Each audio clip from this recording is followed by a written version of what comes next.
नमस्ते यार, कैसे हो आप लोग। तो आज इस वीडियो में हम डिस्कस करेंगे टाइप्स ऑफ कर्मा। पिछले वीडियो में हमने देखा कि श्री कृष्ण कर्म योग को श्रेष्ठ मानते हैं, कर्म योग को सुपीरियर मानते हैं मोक्ष की प्राप्ति के लिए। अब भगवत गीता में जो है दो तरह के कर्म होते हैं, निष्काम कर्म और सकाम कर्म। तो कृष्ण ने कर्म योग में हमें कौन सा कर्म करने को कहा है? कृष्ण ने कर्म योग में हमें निष्काम कर्म करने को कहा है, और निष्काम कर्म करने से ही हमें मोक्ष की प्राप्ति हो सकती है। अब हम देखते हैं निष्काम कर्म होता क्या है। तो यार, निष्काम कर्म वो कर्म होता है जो हम निस्वार्थ भाव से फल की इच्छा किए बिना करते हैं। निष्काम कर्म हमारा सेल्फलेस या डिजायरलेस एक्शन होता है, जो हम फल की इच्छा किए बिना, काम के रिजल्ट के बारे में सोचे बिना करते हैं। जब एक इंसान निस्वार्थ भाव से कोई काम करता है तो वो काम धर्म के अनुसार होता है। क्यों?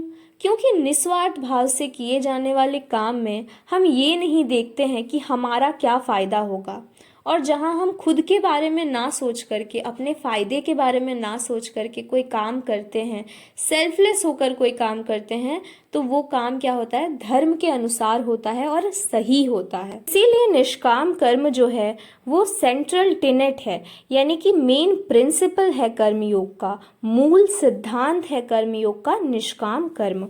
और निष्काम कर्म करने से ही हमें मोक्ष की प्राप्ति हो सकती है। तो यार, कृष्ण हमें कहते हैं कि निष्काम कर्म से ही हमें सत्य का ज्ञान होगा, और निष्काम कर्म से हमारी सेल्फ प्योरिफिकेशन होती है, यानी हमारे आत्मा की शुद्धि होती है। कैसे?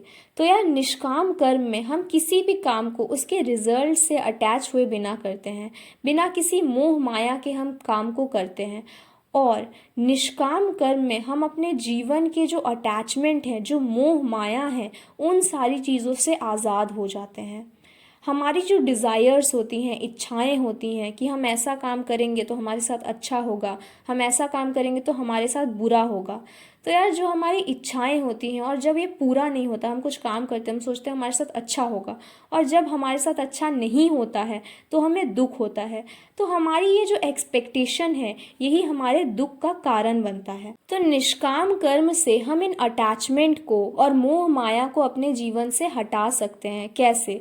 तो यार, निष्काम कर्म में हम किसी भी काम को उसके रिजल्ट के बारे में सोच करके नहीं करते हैं। हम किसी भी काम को ये सोच करके करते हैं कि हमारा धर्म है, हमारा ड्यूटी है काम करना, रिजल्ट हमारे हाथ में नहीं है। तो निष्काम कर्म से हम अटैचमेंट और मोह माया को अपने जीवन से हटा देते हैं, और जब हमारे जीवन से अटैचमेंट और मोह माया हट जाती है तो हमारा जो काम है वो धर्म के अनुसार होता है और मोरली राइट होता है। और वही काम अगर आप रिवॉर्ड के बारे में सोच करके अटैचमेंट के साथ करेंगे तो वो मोरली लो हो जाएगा, क्योंकि ऐसे काम हम सोसाइटी के लिए नहीं करते और ना ही धर्म के अनुसार करते हैं।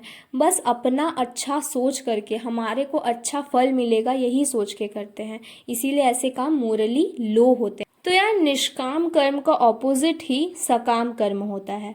सकाम कर्म वो कर्म होता है जो हम रिजल्ट के बारे में सोच करके करते हैं। तो सकाम कर्म वो कर्म होता है जो हम इस एक्सपेक्टेशन के साथ कर रहे होते हैं कि जो आज हम काम कर रहे हैं इसका हमें फल फ्यूचर में अच्छा ही मिलेगा। और जब हम किसी काम को एक्सपेक्टेशंस के साथ करते हैं कि हमारे साथ अच्छा होगा, तो हम उसके रिजल्ट से अटैच हो जाते हैं और अपने लाइफ से भी अटैच हो जाते हैं। हमारे जीवन में मोह माया आ जाता है, जो हमारे मोक्ष प्राप्ति के रास्ते में एक बैरियर के तरह काम करता है, हमारे मोक्ष प्राप्ति के लिए एक रुकावट बन जाता है। सो आई होप कि आपको ये टॉपिक समझ में आया, और अगर कोई भी डाउट है तो आप कमेंट सेक्शन में पूछ सकते हो।